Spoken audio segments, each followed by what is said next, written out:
मित्रांनो, जसं की तुम्हाला माहिती असेल की आपल्याला 6 फेब्रुवारी 2026 रोजी एक गव्हर्नमेंटकडून जी-आर आला होता लाडकी बहीण योजनेच्या ई-के-वाय-सी संदर्भामध्ये. त्याच्यामध्ये आपल्याला असं दिलं होतं की ज्या लाडक्या बहिणींची ई-के-वाय-सी चुकीची झाली आहे त्या आता पुन्हा एकदा एडिट करू शकतात.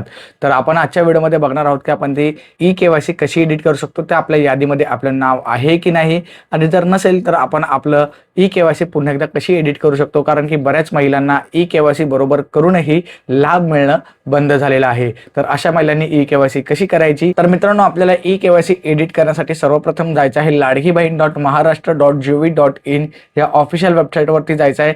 इथे आपल्याला काय करायचं आहे, या ऑप्शनवरती क्लिक करायचं आहे. पुढे आल्यानंतर आपल्याला इथे आपला लाभार्थी क्रमांक टाकून घ्यायचा आहे, म्हणजे आपला आधार क्रमांक टाकायचा आहे. इथे कॅप्चा टाकायचा आहे आणि मी सहमत आहे वरती क्लिक करायचं आहे. पुढे OTP पाठवावरती क्लिक करायचं आहे.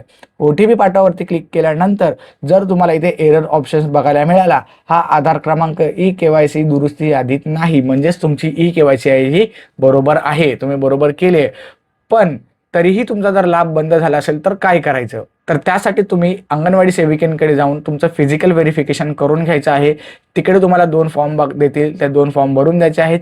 तुम्हाला जर माहीत नसेल तर इथे त्या व्हिडिओची लिंक येत असेल, त्या व्हिडिओवरती जाऊन तुम्ही बघू शकता की आपल्याला फॉर्म कसा भरायचा आहे, कोणते डॉक्युमेंट द्यायचे आहेत, त्या व्हिडिओमध्ये मी डिटेलमध्ये सांगितलेलं आहे. आता ज्या महिलांचं नाव त्या यादीमध्ये आहे त्यांनी त्यांची के-वाय-सी कशी एडिट करायची, तर सेम आपल्याला आपला लाभार्थी क्रमांक टाकून घ्यायचा आहे. जसं की इथे आपल्याला लाभार्थी क्रमांक टाकायचा, इथे कॅप्चा टाकायचा आहे, मी सहमत आहे वरती क्लिक करायचं आहे आणि OTP पाठवावरती क्लिक करायचं आहे. त्यानंतर काय होणार, आपल्याकडे 2 ऑप्शन येणार तिथे आपली के-वाय-सी एडिट करण्यासाठी.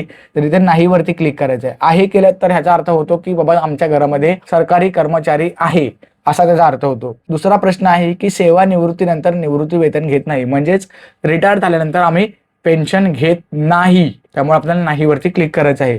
ऑप्शन क्लिक करण्यापूर्वी सर्व वाचून घ्या, त्यानंतरच ऑप्शनवरती क्लिक करा. जसं की आपण इथे नाही केले, त्यानंतर आपल्याला इथे टिक करायचं आहे आणि सबमिट बटनवरती क्लिक करायचं आहे.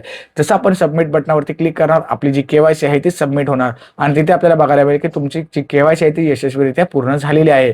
आणि ती झाल्यानंतर तुम्हाला पुन्हा कधीच कोणत्याही परिस्थितीमध्ये के-वाय-सी पुन्हा एडिट करता येणार नाही, असं त्यांनी जी-आर मध्ये स्पष्ट सांगितलेलं आहे की हा जो आहे तो शेवटचा चान्स आहे. ह्यावेळी जर तुमची के-वाय-सी चुकली तर तुम्हाला पुन्हा के-वाय-सी एडिट करता येणार नाही. भले कोणतीही परिस्थिती असू दे, त्यावेळी तुम्हाला नेक्स्ट टाइम कोणत्याही परिस्थितीमध्ये के-वाय-सी पुन्हा एडिट करण्याचा ऑप्शन दिला जाणार नाही. आणि लक्षात ठेवा, आपल्याला 31 मार्च 2025 ही के-वाय-सी एडिट करण्याची शेवटची तारीख आहे. त्या अगोदर तुमची के-वाय-सी एडिट करून घ्या. आणि मित्रांनो, चॅनलवरती नवीन असाल तर सबस्क्राईब करायला विसरू नका, कारण की आपल्या चॅनलवरती अशा नवनवीन लाडकी बहीण योजनेअंतर्गतच्या ज्या काही अपडेट्स असतील आणि नवनवीन इन्फॉर्मेटिव्ह व्हिडिओज हे आपल्या चॅनलवरती रेग्युलरली येत असतात.